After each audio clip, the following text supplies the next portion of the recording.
It often begins with quiet, not the tranquil type, but the weighty sort that settles between two people once connected wordlessly. You murmur good night, yet the warmth has vanished from her voice.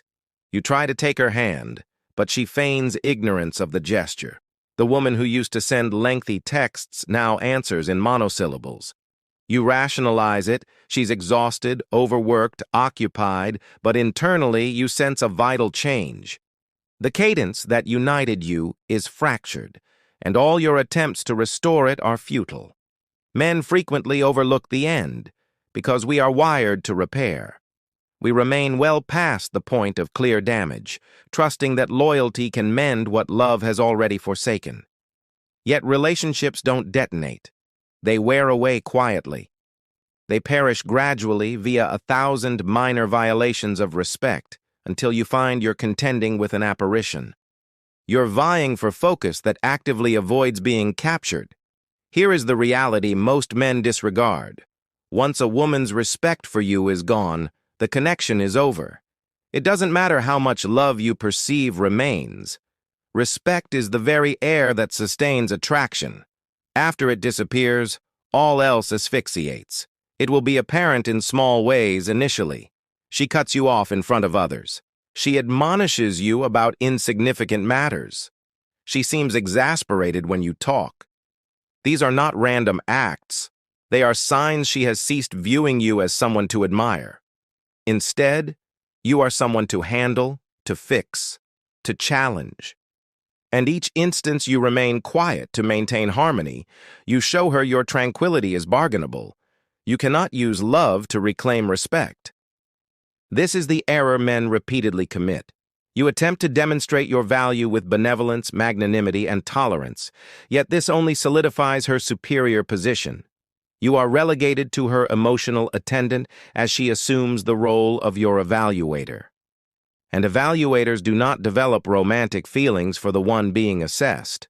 When this dynamic inverts, the man pursuing, the woman appraising, attraction vanishes. This is biological. It is psychological. It is unavoidable. The cruelty of this pattern is that it isn't the origin. Initially, she was captivated by your fortitude, your autonomy, your sense of purpose.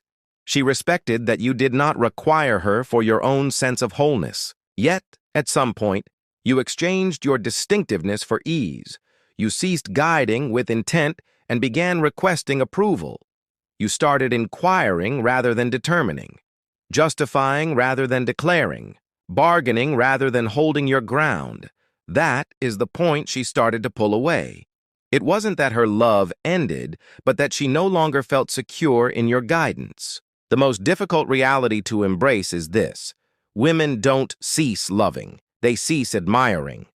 When admiration perishes, affection is next. As soon as she can anticipate your every statement, your every response, your every concession, the enigma vanishes. And without enigma, there is no allure.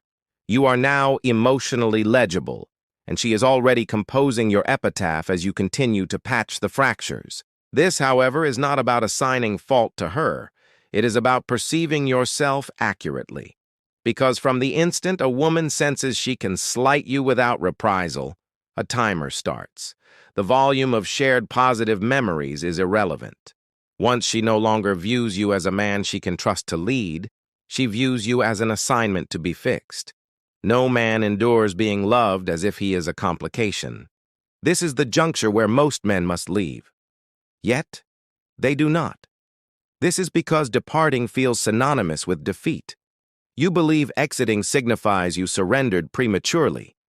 However, exiting is sometimes the single most potent demonstration of self-regard you will ever execute. It is the statement that you refuse to continue bargaining over your worth with someone who has already appraised it. A facet of your personality emerges only when you attempt to salvage something already perishing. You begin to dissect every message, rephrasing your words, practicing dialogues to prevent her from distancing herself again. You start to diminish yourself, your views, your vitality, your self-assurance, all to maintain her ease. You convince yourself this is love. It is not. It is self-preservation. You have begun revolving around her emotional state rather than your own purpose. And that is the instant a man silently vanishes. Not from her existence, but from his. Men become lost gradually. It is not an instantaneous event. It occurs through minor concessions that seem innocuous initially. You cease your gym routine because she desires more shared time.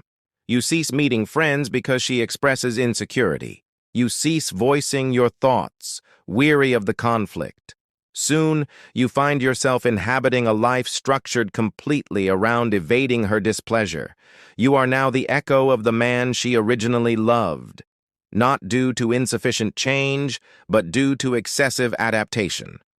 This is what you are never told. A woman is incapable of genuinely loving a man she does not respect. Furthermore, she cannot respect a man who compromises his own identity for her convenience. The exact offerings you present to demonstrate your love are what annihilate her attraction. The more you labor to acquire what ought to be offered unconditionally, the more rapidly her interest wanes. Because affection that must be pleaded for is not affection. It is reliance masquerading as dedication. The instant you must justify your value to the one person who should perceive it without effort, it is time to depart. Not due to a cessation of care, but because caring excessively for someone who has ceased to value you is self-destructive. Remaining becomes a gradual assassination of your self-assurance. You begin to accept that her emotions mirror your own value. You pursue affirmation as if it were air, trusting a single positive day will nullify 100 negative ones. It never does. The issue is not your exertion, it is her disengagement. Women challenge men not to ruin them, but to gauge the stability of their core. Yet when these challenges become incessant, harsh, and calculating, they cease to be tests and become penalties. You begin to see she desires not harmony, but control. Each apology transforms into a tribute, each concession a minor capitulation. Regardless of how much you provide, it is never sufficient. This is because she is pursuing control, not love. A particular kind of woman flourishes in turmoil, as turmoil grants her dominance. While you remain unstable, uncertain, and emotionally volatile, she maintains her security. The paradox is brutal. She engineers the very volatility she professes to despise. She will state, "I only want truthfulness," yet penalize you for being honest. She will claim, "I desire a man who leads," yet resist you at every attempt. These inconsistencies are not arbitrary. They are blueprints for emotional control. If you remain for a sufficient duration, you will absorb them. You will begin to accept her reasoning as standard. Love, however, should not resemble a tactical game. You should not need to analyze her emotions like meteorological reports simply to endure the weak. You should not be forced to exchange your self-respect for fleeting tranquility. That is not a collaboration. It is mental corrosion. The more time you remain, the more unfamiliar you will become to yourself. Her dominance does not commence with what she seizes from you. It commences with what you voluntarily relinquish. A moment arrives when a choice is necessary. Do you wish to be comprehended by her or esteemed by yourself? At times, both are not an option. The day you ultimately select your own tranquility above her validation is the day you recover your strength. There is a cause for why men remain long past the time they recognize they must go. It is not fragility. It is conditioning. Men are trained to withstand. Since youth, we are instructed that discomfort signifies perseverance, that allegiance demonstrates fortitude, and that stopping equates to defeat. Consequently, when the woman you care for starts to inflict harm, your impulse is not to flee, but to grip more firmly. You misinterpret anguish as dedication. You repeat to yourself, "True men never surrender." Yet, a distinction exists between battling for love and battling for an individual who has ceased to battle for you.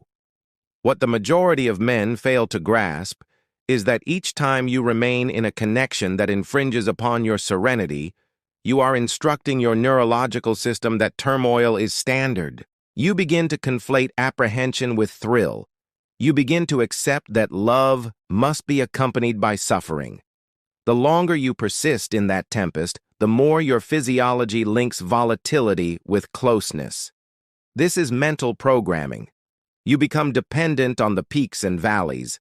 Akin to how gamblers remain at the table having lost all, you continue to engage in emotional chance, wishing the subsequent turn will result in love once more.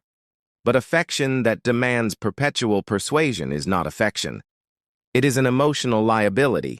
You persist in paying with contrition, justifications, and limitless tolerance, yet the account is never settled. Each minor truce feels like a triumph, until you grasp it as merely the restart of another round of disregard. You start to await tranquility as a privilege, an item to be acquired. That is how far you have strayed, when serenity becomes contingent. Every man reaches a point, perhaps silently while bathing, perhaps isolated in his vehicle, where he understands he is no longer striving for affection. He is merely striving to avoid being forsaken. That is the threshold crossed from love to preservation. You gauge her fondness by the lack of castigation. You feel appreciative of neutrality, of times when she isn't irate, distant, or harsh. This isn't love, it is a trauma bond, confusing the void of turmoil for the existence of concern. You will recognize the critical juncture when your internal dialogues surpass your external ones with her. When you practice discussions that never materialize, when you arise already depleted, not by labor, but by navigating emotional shards, when you see the man reflecting back appears to have forfeited all but his stamina. That is the peril of remaining too long. It does not merely deplete you, it alters you. You begin to mute your radiance to suit her area of ease. You cease laughing in your characteristic way. You cease aspiring as you once did. You transform into a more subdued iteration of yourself, and she remains oblivious. Men seldom depart because their love has ended. They depart because to remain would signify forfeiting the remnants of their identity. Exiting, however, demands a fortitude few will ever comprehend, as it isn't corporeal but ethereal. It is abandoning the known ache that had begun to feel like shelter. It is shattering the dependency on being required, even if that requirement was founded on imbalance. It is declaring, I continue to care for you, but I prioritize my serenity. The world will not commend you for this. She may label you callous, your companions may deem you irrational, and the public may urge you to resolve it. What they cannot sense, however, is the gradual demise resulting from existing in emotional bondage. For every man who lingers excessively learns the identical truth eventually. Tranquility is non-negotiable, and affection that requires your self-annihilation is not affection whatsoever. Inevitably, a moment arrives, understated, silent, and nearly hallowed, when an internal change occurs. It isn't fury, nor is it devastation. It is lucidity. You cease debating. You cease justifying. You no longer require her comprehension of what she persistently feigns to ignore. You recognize she was not misinterpreting you. She simply lacked the desire to comprehend. And, unprecedentedly, rather than pleading to be acknowledged, you begin to heed your own counsel. That is the dawn of liberty. This instant does not initially register as strength, it registers as sorrow. Departing is not merely exiting her life, it is abandoning the iteration of you that endured what was undeserved. It is lamenting the man who persisted, who maintained hope, who trusted that love could repair what respect had long since interred.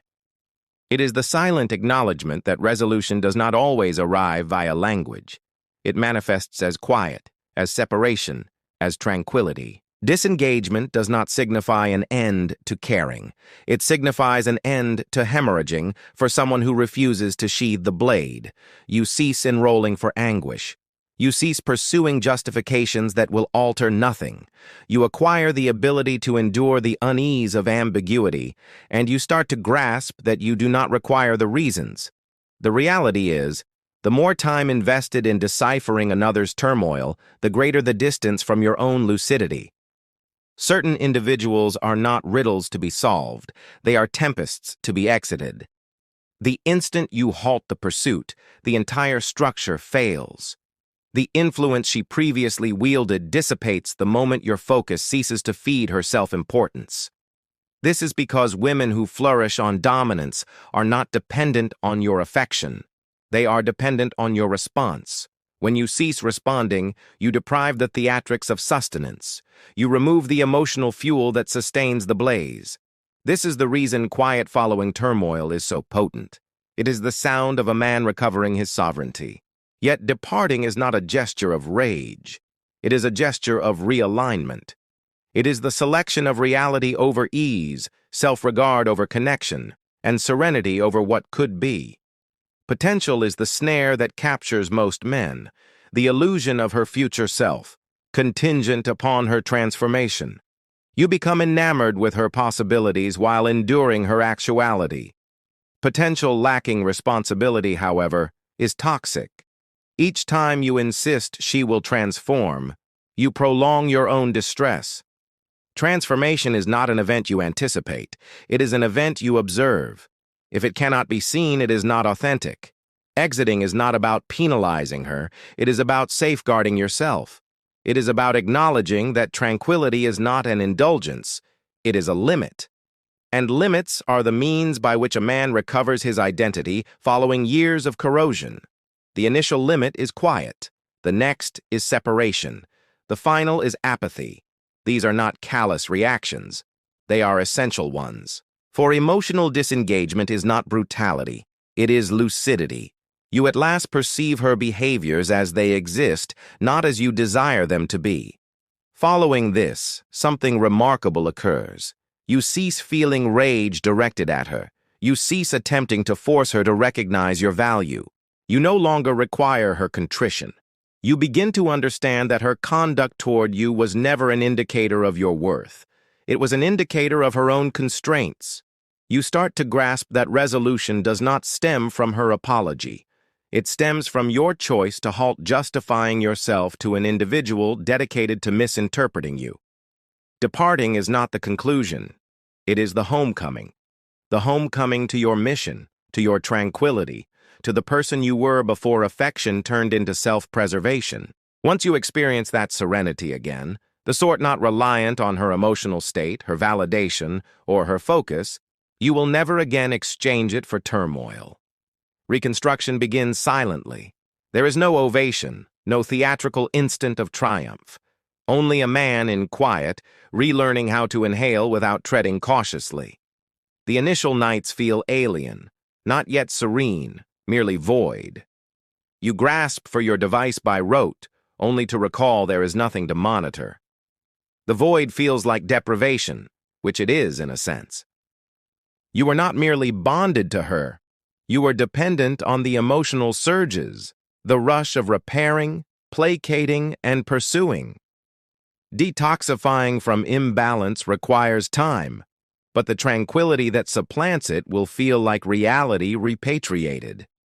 Recovery is not about advancing past. It is about journeying within. You begin to see the extent to which your sense of self was constructed upon the effort to acquire affection. You start posing the inquiries you previously evaded. What made me remain? Why did I tolerate such excess? What fear prevented my departure? As agonizing as the replies may be, they form the bedrock of your resurgence. You discover that affection lacking respect famishes a man. That concession without equilibrium extinguishes admiration. That serenity is not a gift from a woman, but a state you preserve with your own limits. Society will advise you to locate a new partner, to re-enter the field. Yet, hastening into a subsequent bond while your injuries are still fresh merely disseminates the contamination. Genuine recovery demands isolation.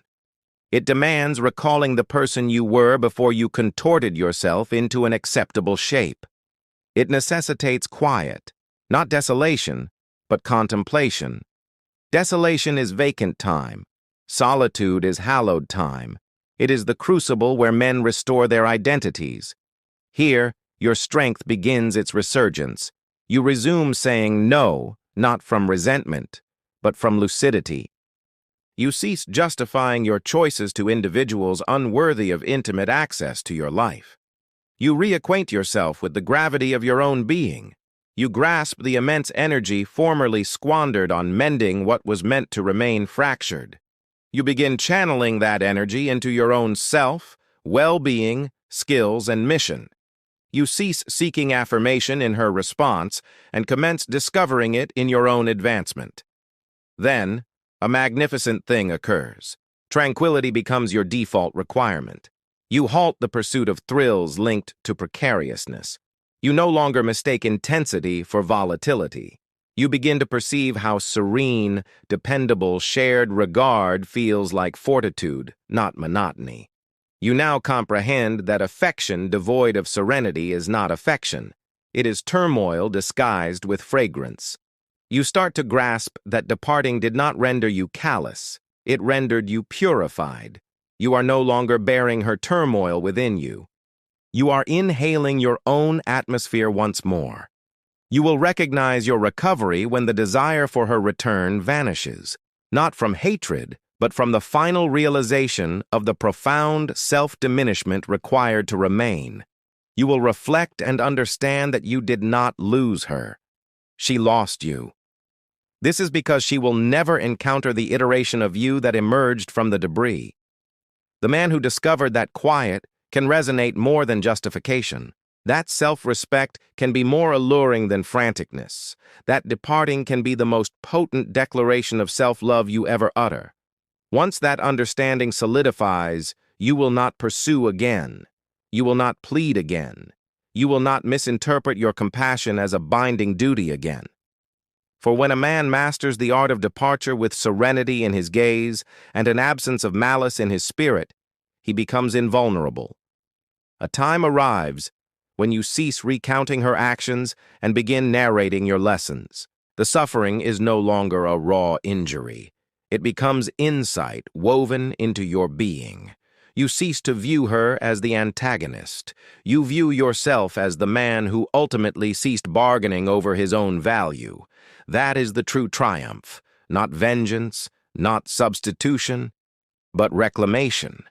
Departing is not centered on demonstrating her error.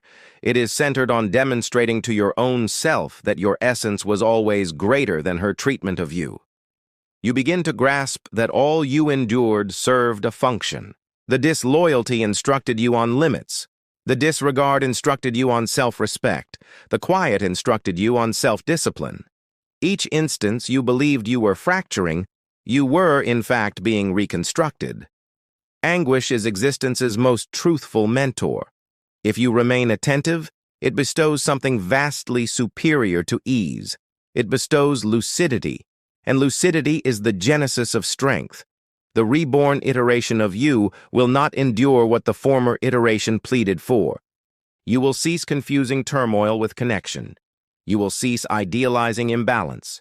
You will cease attempting to elevate people to their possibilities through affection. For you now understand that genuine love does not demand your diminishment. It does not penalize you for tranquility. It does not remold you into another person as a condition of remaining. You will enter your subsequent phase serene, centered, and undisturbed. Not from a lack of care, but from having discerned the distinction between a bond and bondage. If you are presently caught in that ambiguity, still clinging, still attempting to decipher it, recall this. Serenity is the evidence of your correct choice, when you can at last be in solitude and experience solace rather than desolation. When your thoughts cease rehearsing conflicts. When your physiology at last unwinds for the first time in ages. That is your validation. That is your spirit murmuring, "You acted correctly." Departing does not render you feeble. It renders you insightful. It shapes you into the type of man who denies suffering the power of definition. It renders you formidable, as you are no longer swayed by culpability, enticed by turmoil, or shackled by reminiscence. You have witnessed the visage of self-loss, and you refuse to return. You will resume guiding, not solely in connections, but in existence. You will reconstruct your mission, your self-control, your concentration. You will regain your allure, not from pursuing anyone, but from at last existing in harmony with your own identity. Therefore, when the moment arrives to depart from a woman, do so with tranquility. Do so with quiet. Do so with affection for the man you are evolving into. Do not debate. Do not justify. Do not attempt to conquer. Simply exit. Allow her to contemplate how the man she undervalued transformed into the one who never revisited the past.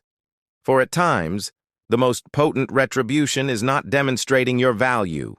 It is embodying the evidence that her presence was never a prerequisite for it. If this communication found you at the opportune moment, if a burden in your spirit has lessened, if reality has finally pierced the space denial once occupied, do not retain it. Distribute it. Another man exists this evening who requires the words you just processed.